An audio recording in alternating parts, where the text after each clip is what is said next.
గారు గొర్రెల కాపరి దగ్గర నుండి దేవుడు ఆశీర్వదిస్తూ ఒక రాజుగా తనని నిలబెట్టి ఉన్నారు. చిన్ననాటి దశ నుంచే శత్రువులు తయారవుతూ ఉన్నారు. ఎందుకని? తన ఎదుగుదలను చూడలేక, తన ఎదుగుదలను ఓరవలేక. నా ముందు ఎవరన్నా వెళ్తున్నారనుకోండి, ముందు ఎందుకు మన పక్కన కూర్చుంటేనే ఎవరో తట్టుకోలేకపోతున్నారు. అసలు వీడు నా పక్కన కూర్చోవడం ఏంటి, వీడు ఎక్కడో ఉండవలసిన వాడు మన పక్కన కూర్చున్నాడు ఏంటని లేచి వెళ్ళిపోతున్నారు. గొర్రెల కాపరిలాగే ఉండాలి ఎప్పటికీ. ఒక కూలి పని చేసుకున్నవాడు కూలి పనిలాగే ఉండాలి, ఎదగకూడదు. సమాజం యొక్క మనస్తత్వాలు అలాగున్నాయి. సౌలు దావీదుకు నిత్యము శత్రువే.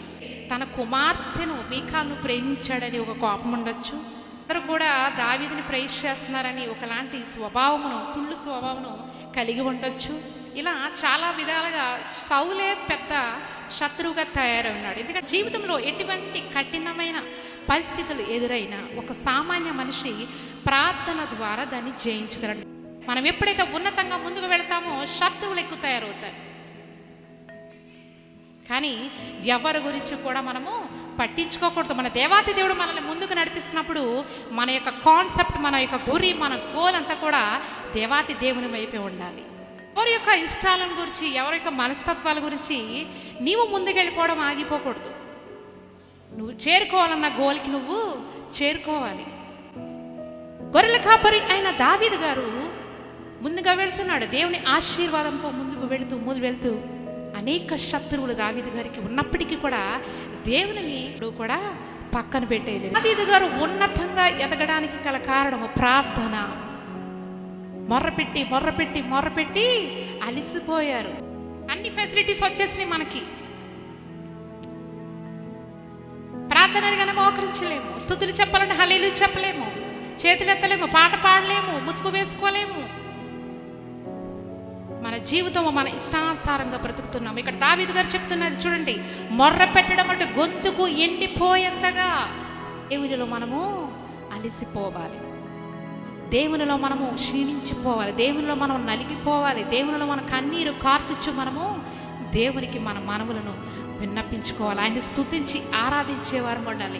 ప్రార్థనలో ఏ రీతిగా మనము తగ్గింపు హృదయంతో ప్రార్థన చేస్తున్నామో ఆలోచించుకోవాలి. దేవుని స్వరము వినుటకు మనము ఎదురు చూడాలి. రోమీయులకు రాసిన పత్రిక 12వ అధ్యాయము 12వ వచనం చదువుతాం ఒకసారి. నిరీక్షణ గలవారై సంతోషించుచు, శ్రమయందు ఓర్పు గలవారై, ప్రార్థన యందు పట్టుదల కలిగి ఉండుడి. ఎలా ఉండాలి? ప్రార్థన యందు పట్టుదల ఉండాలి. ప్రార్థనలో మనం ఒక పని చేస్తున్నప్పుడు చాలా పట్టుదలగా చేస్తాం. ఈ రోజుకి అయిపోవాలి, లేదంటే ఈ రోజు నేను అలాగైనా చదవాలి, ఈ రోజు నేను ఎలా అయినా ఈ పని పూర్తి చేయాలని మనం ఆ కాన్సెప్ట్ తీర్మానం చేసుకుంటాం కదా. పట్టుదలతో ప్రార్థన చేయాలి. నిరీక్షణ గలవారై సంతోషించు, చూడన్న స్వరమును వింటున్నాడని సంతోషంతో ప్రార్థన చేయాలి. శ్రమనందు ఓర్పు గలవారై, శ్రమలు వస్తాయి, ఇబ్బందులు వస్తాయి, ఆపదలు వస్తాయి, అన్నీ వస్తాయి. పట్టుదలతో మనము ప్రార్థన చేయాలి.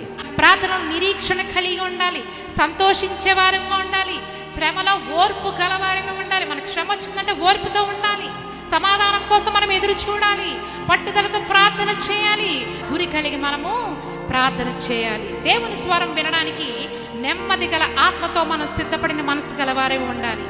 వినయము, తగ్గింపు హృదయముతో మనం ఉండాలి. ఆశీర్వాదాలు కావాలనుకుంటే ఆ నశించే జనాభాలో మనం ఉండకూడదు, ఎత్తబడే వారంగా మనం ఉండాలి. సృష్టికర్త అయిన దేవాతి దేవుని స్మరించుకోవడానికి చాలా నియమాలను పెట్టుకోవాలి. ప్రార్థన ద్వారానే మనం జయము పొందుకుంటామని గ్రహించాలి. గోని పట్టను విడిపించి దేవుడు నీకు సంతోష వస్త్రమును దేవుడు దయచేయబోతున్నారు. దేవునికి స్తోత్రం. ప్రాణము మౌనముగా ఉండక ఆయన కీర్తిస్తే అంగలార్పును కూడా నాట్యంగా మార్చేది దేవాతి దేవుడు మాత్రమే. అలాంటి ప్రశస్తంగా దేవుడు మనల్ని తయారు చేస్తాడు. అలాంటి ప్రార్థన జీవితం మనందరికీ అనుగ్రహించబడును గాక. ఆమేన్.